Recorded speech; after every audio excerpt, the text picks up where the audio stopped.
ये जो वीडियो है ये एनईपी वाले उन स्टूडेंट्स के लिए है जिनके अभी भी रिजल्ट आए हैं या जिनके आगे रिजल्ट आने वाले हैं और उनको अपने रिजल्ट के बारे में कन्फ्यूजन हो रहा है या वो ये नहीं जान पा रहे हैं कि उनके रिजल्ट में आखिर मार्किंग किस तरीके से है, वो पास हैं फेल हैं, क्या एरर आ रही है। वो सारी चीज़ें इस वीडियो में डिस्कस करने वाला हूँ। लेकिन दोस्तों सारी चीज़ों को सही से समझने के लिए आपको वीडियो को शुरू से लेके अंत तक पूरा देखना होगा, क्योंकि अगर आप वीडियो को पूरा नहीं देखोगे तो बहुत सारी छोटी-छोटी चीज़ें हैं जो आप समझ नहीं पाओगे और आपका कन्फ्यूजन जैसे का तैसे बना रह जाएगा। इसलिए वीडियो को पूरा देखिएगा और वीडियो आपको पसंद आए तो इसको शेयर भी कीजिएगा अपने दोस्तों के साथ। साथ ही चैनल पर अगर आप नए हैं तो हमारे चैनल को सब्सक्राइब कर लें और बेल आइकन के बटन को दबा के ऑल पे सेट करना बिल्कुल ना भूलें, ताकि हमारी आगे आने वाली सभी वीडियोज़ की नोटिफ़िकेशन आपको मिलती रहे। तो चलिए दोस्तों शुरू करते हैं बिना किसी देरी के। सबसे पहले दोस्तों हम जानेंगे कि हम रिजल्ट किस तरीके से देख सकते हैं। देखिए दोस्तों, रिजल्ट देखने के लिए आपको कोई डायरेक्ट लिंक नहीं चाहिए। अगर आपके पास लिंक नहीं है, वैसे मैं वीडियो के डिस्क्रिप्शन में डाल रहा हूँ डायरेक्ट लिंक, लेकिन अगर आपको नहीं खुल पा रहा है वो लिंक तो सीधा गूगल पर जाइए। सभी लोग फ़ोन यूज़ करते हैं, सबके पास फ़ोन होता है अपना, उसमें ब्राउज़र खोलिए और गूगल पर लिखिए सीधा सीधा CCS रिजल्ट। इतना आप आसानी से लिख सकते हैं और उसको सर्च कर लीजिए। जो भी सबसे पहला आपको वेब लिंक खुलकर आए, ये आएगा result.ccsuniversity.ac.in। इसको आप खोल लीजिए। जैसे ही इसको आप खोलेंगे इस तरीके की विंडो आपके पास खुलकर आएगी। तो जो दोस्तों ये सबसे पहले वाला odd even semester result 2021 and 2022 लिखा हुआ है, इसमें सभी सेमेस्टर वाले रिजल्ट खुलकर आएंगे। ये 21-22 पर मत जाइएगा, ये इन्होंने अपडेट नहीं किया है यहाँ पर। तो अभी के रिजल्ट भी इसी पर खुलेंगे। दूसरा, अगर आपको बाकी के रेगुलर प्राइवेट जो एनुअल वाले कोर्स होते हैं या प्रोफेशनल कोर्स होते हैं, उसका जो सेकंड वाला ये टैब बना हुआ है इस पर खुलेंगे। तो हमको फिलहाल एनईपी का रिजल्ट देखना है तो ये ऊपर वाला लिंक ओपन करना होगा, ऑड इवन सेमेस्टर रिजल्ट वाला। इसको जैसे ही आप ओपन करेंगे इस तरीके से एक और विंडो खुल के आ जाएगी। यहाँ पर आपको अपना रोल नंबर डालना है। ठीक है, इस तरीके से आपने रोल नंबर डाल लिया है। अब आपको करना क्या है, अगर आप एनईपी से अलग किसी और सेमेस्टर के स्टूडेंट हैं तो आपको ये वाला रिजल्ट व्यू क्लिक करना है जो सबसे साथ में लिखा हुआ है। लेकिन अगर आप एनईपी वाले स्टूडेंट्स हैं तो आपको ये रिजल्ट व्यू एनईजी करके जो लिखा हुआ है इसको क्लिक करना है। और अगर आपने एनईपी का बैक फॉर्म भरा था और बैक के पेपर दिए हैं तो आपको ये बैक पेपर वाला लिंक क्लिक करना है। ठीक है दोस्तों, तो अब जैसे मैं एनईपी का रिजल्ट देखना चाह रहा हूँ तो मेरे को ये वाला टैब क्लिक करना होगा, रिजल्ट व्यू एनईजी।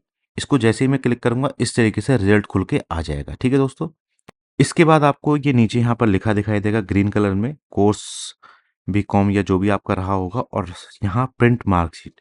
ये प्रिंट मार्कशीट पे जैसे ही आप क्लिक करेंगे आपका रिजल्ट आपके सामने आ जाएगा। तो ये तो थी बात कि रिजल्ट आप किस तरीके से देख सकते हैं। अब मैं बात करूंगा कि रिजल्ट में आपको कैसे चेक करना है कि आप पास हैं फेल हैं, या जो नीचे रिमार्क लिखा हुआ होता है उसको कैसे सही से जांचना है, वो चीज आपको मैं बताने वाला हूं। बेहद ध्यान से दोस्तों सुनिएगा। सबसे पहले हम एक ऐसा रिजल्ट देखेंगे जिसमें सब कुछ क्लियर है, बच्चा इजीली पास है बिल्कुल, लेकिन फिर भी मैं आपको बताऊंगा कि कैलकुलेशन उसमें किस तरीके से हुई है। ठीक है, तो इस तरीके से आपके पास आपका रिजल्ट खुलकर आएगा। सबसे पहले हम समझ लेते हैं ऊपर की चीजें। ये जो ऊपर लिखा है ये कैलकुलेशन का क्राइटेरिया है कि किस तरीके से आपको मार्क्स डिस्ट्रीब्यूट होंगे, मतलब मिनिमम मार्क्स क्या रहेंगे उस तरीके से। और ये वाला जो पूरा जो ये है मार्क्स ऑब्टेंड का है, किस तरीके से आपको मार्क मिले हैं, यहाँ पर टोटल आपके मार्क्स आ रहे हैं। ठीक है दोस्तों, तो सबसे पहले मैं बात करूंगा मेजर सब्जेक्ट की और माइनर सब्जेक्ट की। ध्यान रखिएगा दोस्तों, सबसे पहले मेजर सब्जेक्ट और माइनर सब्जेक्ट की हम बात करेंगे। मेजर सब्जेक्ट और माइनर सब्जेक्ट में दोस्तों जो पेपर होता है, एक पेपर 100 मार्क्स का होता है, देख सकते हैं यहाँ पर आप। अब इसमें 75 नंबर का यूनिवर्सिटी वाला पेपर है और 25 नंबर का कॉलेज वाला इंटरनल पेपर है। तो अब आपको पास होने के लिए मिनिमम चाहिए टोटल इस 100 में से ये वाले 33। ठीक है, दोनों मिला के 100 में से, मतलब 100 में से 33 आपको चाहिएंगे। लेकिन साथ ही साथ एक क्राइटेरिया और होता है दोस्तों, जो ये 75 वाला एक्सटर्नल पेपर होता है इसमें से आपको 25 मार्क्स भी लाने बेहद जरूरी हैं। तो दो क्राइटेरिया आप फुलफिल करेंगे तभी आपका पेपर क्लियर होगा। सबसे पहले तो इस पूरे 100 में से आपको ये 33 लाने ही लाने हैं कम से कम। उसके बाद इस 75 में से 25 भी लाने हैं। तो दो कंडीशन आपको पूरी करनी होंगी। अब जैसे इस स्टूडेंट ने अब जैसे इस स्टूडेंट ने इस 75 में से यहाँ 28 मार्क्स गेन कर लिए हैं और इस 25 में से ये 17 मार्क्स मिल गए हैं इनको। इस तरीके से इनका ये 4 क्रेडिट पूरे इनको मिल चुके हैं। ग्रेड इनको यहाँ पर मिल गया है, क्रेडिट पॉइंट यहाँ पर मिल गए हैं। ग्रेड की वैल्यू ये रहते हैं, इसको आपको नहीं देखना है, इससे कोई टेंशन नहीं है। तो इनके इस तरीके से टोटल 45 मार्क्स हो गए हैं, यानी कि इन्होंने कम से कम 33 मार्क्स वाला भी क्राइटेरिया पूरा कर लिया है। और इस 75 में से इनके 25 या 25 से ऊपर मार्क्स भी आ चुके हैं। तो ये वाला जो 25 मार्क्स वाला और 33 मार्क्स वाला है, ये मेजर और माइनर के लिए रहेगा, ये चीज़ आप ध्यान रखिएगा। जैसे इस स्टूडेंट के ये मेजर विषय हैं, सभी प्रैक्टिकल हो या थ्योरी हो, सबको अलग अलग देखना है, ठीक है। ये सारे मेजर विषय हैं। और ये इस स्टूडेंट का माइनर विषय है हिंदी का, ठीक है। माइनर का आपको कैसे पता चलेगा? क्यू से आपका कोड स्टार्ट हो रहा होगा, वो माइनर पेपर है। इसमें इन्होंने 75 में से 31 लाए हैं और इस 25 में से 15 इनको मिल गए हैं, तो ये भी इनका क्लियर हो चुका है। ठीक है दोस्तों, तो मेजर और माइनर की बात हो चुकी है। अब हम बात करेंगे स्किल डेवलपमेंट कोर्सेज की। स्किल डेवलपमेंट कोर्स का जो कोड है वो आपको वी से लिखा मिलेगा। स्किल डेवलपमेंट में जो क्राइटेरिया होता है वो इस तरीके से होता है, ध्यान से समझिएगा दोस्तों। 40 नंबर की थ्योरी होती है और 60 नंबर का प्रैक्टिकल होता है। और ये पेपर कॉलेज लेवल पर ही कराया जाता है, यूनिवर्सिटी नहीं कराती है इसको। तो दोनों ही चीज़ें, थ्योरी और प्रैक्टिकल, कॉलेज ही कराता है, कॉलेज ही आपको मार्क्स देता है। तो इस 100 में से आपको टोटल 40 मार्क्स लाने हैं, किसी भी तरीके से आप ला सकते हो। तो सिंपल तो क्राइटेरिया रहता है इसका, केवल इसका अलग अलग नहीं रहता कि आपको अलग 40 में अलग लाने हैं या 60 में से अलग लाने हैं। आपको केवल 40 लाने हैं पास होने के लिए। जैसे इस स्टूडेंट के 84 आ रखे हैं, तो ये क्लियरली पास है। ठीक है दोस्तों, इसी तरीके से एक महत्वपूर्ण विषय होता है को करिकुलर। को करिकुलर का जो कोड है वो आपको जेड से मिलेगा। इसका क्राइटेरिया पहले अलग हुआ करता था, लेकिन बाद में क्योंकि काफ़ी दिक्कतें स्टूडेंट्स को आई थी, तो इसका भी वही कर दिया है। 100 में से आपको 40 मार्क्स लाने हैं, किसी भी तरीके से आप ला सकते हो, इंटरनल या एक्सटर्नल में। और यहाँ पर इनके 52 मार्क्स हैं, 40 से अबव हैं, तो ये क्लियरली पास है। और यहाँ पर क्यू लिखा आ रहा है, ठीक है। अगर यहाँ पर किसी स्टूडेंट्स का एन क्यू लिखा आ रहा है, यानी कि 40 मार्क्स से उसके कम रहे होंगे, तो वो उस सब्जेक्ट में फेल माना जाएगा और उसको उसकी बैक भरनी पड़ेगी। अब दोस्तों, बहुत सारे स्टूडेंट्स के रिजल्ट में रिमार्क्स करके लिखा हुआ आता है डिटेन्ड ड्यू टू एमएस या डिटेन्ड ड्यू टू एमसी। ज़्यादातर जो दिक्कत है वो सीबीएसई वाले या अदर बोर्ड के जो स्टूडेंट्स हैं उनके लिए आती है, उनके माइग्रेशन की वजह से ये प्रॉब्लम रहती है। ये कोई प्रॉब्लम नहीं है दोस्तों, आपका या तो माइग्रेशन वगैरह जमा नहीं हुआ है एग्जाम फॉर्म के साथ में, या कोई डॉक्यूमेंट रह गया होगा, 12th की मार्कशीट या किसी भी तरीके से, इस तरीके से ये प्रॉब्लम होती हैं। ये कोई ज़्यादा बड़ी बात नहीं है, रिजल्ट आपका पास है, आप क्लियरली पास हो। डिटेंड जो रहता है, डिटेंड का मतलब है आपकी जो मार्कशीट है वो तब तक यूनिवर्सिटी से नहीं आएगी कॉलेज को, जब तक आप वो जो डॉक्यूमेंट रिक्वायर्ड है उसको वहां सबमिट नहीं करा देंगे। तो इस चीज से ज्यादा दिक्कत मत लीजिएगा। दूसरा एक पॉइंट है यहाँ पर सीजीपीए। सीजीपीए आपको जब आप सेकंड सेमेस्टर में पहुंच जाओगे, यानी कि इवन सेमेस्टर में सीजीपीए मिलता है, तो आपकी जो परसेंटेज है वो इन मार्क्स के अकॉर्डिंग नहीं काउंट करनी है।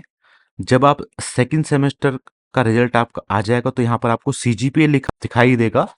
वो सीजीपीए को आप मल्टीप्लाई करोगे, यानी कि गुणा करोगे 9.5 से, तो आपकी परसेंटेज निकल कर आएगी। आपको परसेंटेज इन मार्क्स के अकॉर्डिंग नहीं देखनी है, ठीक है दोस्तों। आपकी जो परसेंटेज है वो सीजीपीए इंटू 9.5 करके ही निकल कर आएगी। और वो आपको जब आप सेकंड सेमेस्टर कर लोगे या थर्ड सेमेस्टर वाले फोर्थ सेमेस्टर कर लेंगे, मतलब इवन सेमेस्टर के जो रिजल्ट है उसमें लिखा हुआ आता है, क्योंकि दोनों सेमेस्टर का रिजल्ट मिला के एक रिजल्ट माना जाता है। ठीक है दोस्तों, तो अब हम बात करेंगे कुछ ऐसे रिजल्ट की जिसमें स्टूडेंट्स फेल हो रखे हैं और उनको समझ में नहीं आ रहा है कि उनको करना क्या है आगे। तो चलिए कुछ और रिजल्ट को देखते हैं। अब जैसे ही आप रिजल्ट देख रहे हैं, क्लियरली यहाँ पर स्टूडेंट का मेंशन है, ग्रेड में आपको यहाँ से क्लियर मेंशन हो जाएगा। एफ लिखा हुआ है तो फेल है, यहाँ पर एफ लिखा हुआ है, यहाँ पर एफ लिखा हुआ है, यहाँ पर एफ लिखा हुआ है। अब फेल का क्राइटेरिया क्या होता है दोस्तों, देखिए मैं बताता हूं। इस 75 में से इनको 25 मार्क्स नहीं मिले हैं, इसमें इन्होंने 13 मार्क्स ले लिए, यानी कि टोटल एक तो इनके 33 भी नहीं आ पा रहे हैं, और जो ये 75 है इसमें से 25 भी नहीं आ पा रहे हैं। तो ये इनके सभी मेजर और माइनर का क्राइटेरिया रहा होगा। जैसे माइनर का पेपर ये देख लीजिए आप, इस 75 में से 10 मार्क्स हैं, 25 नहीं ला पाए हैं, तो सीधा सीधा फेल हैं। और इस 25 में से इनको 10 मिले हैं, यानी कि टोटल जो 100 में से इनको 33 लाने थे, वो भी मार्क्स कंप्लीट नहीं है, और 75 में से जो 25 लाने थे वो भी इनके कंप्लीट नहीं है, तो यहाँ पर भी ये फेल हो रखे हैं। अब फेल में दो चीजें होती हैं। फेल में ये होता है दोस्तों कि आप मान लीजिए फर्स्ट सेमेस्टर का आपका रिजल्ट है ये, और आप जब थर्ड सेमेस्टर में आएंगे उस टाइम बैक का फॉर्म भी भर सकते हो, या आप एक्स का फॉर्म भर सकते हो, यानी कि सेमेस्टर पूरी की पूरी बैक आपकी लगेगी। तो वो उस चीज को कैसे देखना है वो मैं आपको बताता हूँ। आपको काउंट करने हैं जो ये क्रेडिट पॉइंट मिले हुए हैं इनको। जैसे ये स्टूडेंट इसमें फेल है, इसमें फेल है, इसमें फेल है, और इसमें फेल है, तो ये आपको काउंट करने हैं, आपको जोड़ने हैं। इनके टोटल जो क्रेडिट पॉइंट जिनमें ये फेल हैं वो हैं, टोटल ये 16 बैठ रहे हैं मिलाकर क्रेडिट पॉइंट। तो ये आसानी से अपनी बैक इन सब्जेक्ट में भर सकते हैं। बैक का और एक्स का क्राइटेरिया क्या है, ये क्रेडिट पॉइंट ही आपको देखने हैं।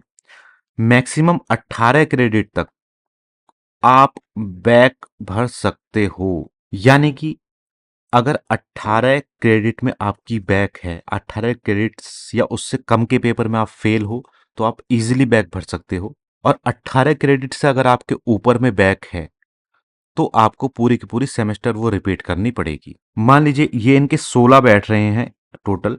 मान लीजिए ये यहाँ पर भी फेल हो गए होते या यहाँ पर भी फेल हो गए होते, ये 16 की जगह ये 20 क्रेडिट में फेल हो गए होते, तो इनको पूरे सेमेस्टर के ये पेपर देने होते सारे के सारे। ठीक है, तो ये चीज ध्यान रखिएगा कि 18 क्रेडिट अगर आपके हैं और उससे नीचे नीचे में आप फेल हो तो आप बैक भर सकते हो, लेकिन उससे ऊपर ऊपर में अगर आप जा रहे हो तो वो आपकी सेमेस्टर बैक मानी जाएगी। ठीक है दोस्तों, एक और रिजल्ट हम देख लेते हैं। ये बच्चा सभी सब्जेक्ट में पास है, इसको सब में ग्रेड मिले हुए हैं इजीली अच्छे खासे, लेकिन ये को करिकुलर में आकर यहाँ पर फेल हो गया। फेल क्यों हो गया? देखिए, मिनिमम 40 मार्क्स चाहिए को करिकुलर में और इनके 38 आ रहे हैं, तो 2 मार्क्स इनके कम रह गए हैं। अब एनईपी में क्या सिस्टम है, एनईपी में ग्रेस नहीं मिलता है। अगर आप एक नंबर से भी फेल हो तो आप फेल ही माने जाओगे। अब इनका मतलब क्या है, ये सीधे सीधे फेल नहीं है, इनको प्रोविजनली प्रमोटेड किया गया है, यानी कि अगले सेमेस्टर की पढ़ाई ये कर सकते हैं, या जिनकी बैक आई हुई है वो भी प्रोविजनली प्रमोटेड माने जाते हैं, वो अगले सेमेस्टर का भी फॉर्म भर सकते हैं इजीली। तो इनको करना क्या होगा, नॉट क्वालिफाइड देखिए लिखा हुआ आ रहा है इन ये वाला जो पेपर कोड है इनका को करिकुलर का, ये इस वाले सब्जेक्ट में इनकी बैक आई हुई है। तो जब भी ये स्टूडेंट थर्ड सेमेस्टर का फॉर्म भरेगा, या ऐसे जितने भी स्टूडेंट्स हैं जिनकी इस वाले पेपर में एनक्यू लिखा हुआ आ रहा है, जब भी आप थर्ड सेमेस्टर का बैक फॉर्म भरोगे, या थर्ड सेमेस्टर वाले स्टूडेंट फिफ्थ सेमेस्टर का बैक फॉर्म भरोगे, तो ऐसे सभी स्टूडेंट जिनका ये एनक्यू लिखा हुआ आ रहा है, जब भी आप अगले और सेमेस्टर, मान लीजिए फर्स्ट सेमेस्टर का आपका रिजल्ट है और आप तीसरे सेमेस्टर का जब भी फॉर्म भरोगे, तो आपको इस सेमेस्टर का बैक फॉर्म भी भरना पड़ेगा। या जो स्टूडेंट पांचवें सेमेस्टर में जब अपना एग्जाम फॉर्म भरेंगे, उनके थर्ड सेमेस्टर में किसी सब्जेक्ट में बैक है, तो उनको अलग से भी बैक फॉर्म भरना होगा। तो उसका सिंपल सा क्राइटेरिया ये होता है, दो सेमेस्टर होते हैं, दो तरीके से सेमेस्टर होते हैं, ऑड सेमेस्टर और इवन सेमेस्टर। पहला, तीसरा, पांचवा, सातवां, नौवां, ये मैं और क्लासेस के लिए भी बता रहा हूँ। एनईबी में तो केवल 6 सेमेस्टर ही होते हैं, तो ये ऑड सेमेस्टर माने जाते हैं।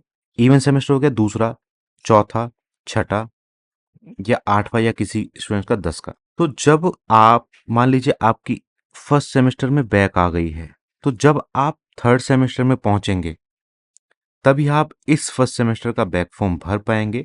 या मान लीजिए आपने सेकेंड सेमेस्टर के पेपर दिए हैं, इसमें आपकी बैक आ गई है, तो जब आप फोर्थ सेमेस्टर में जाएंगे तभी इस वाले सेमेस्टर का बैक फॉर्म भर सकेंगे, फर्स्ट का नहीं भर पाएंगे। तो इवन सेमेस्टर के साथ इवन सेमेस्टर का बैक फॉर्म और ऑड सेमेस्टर के साथ ऑड सेमेस्टर का बैक फॉर्म ही भरा जा सकता है।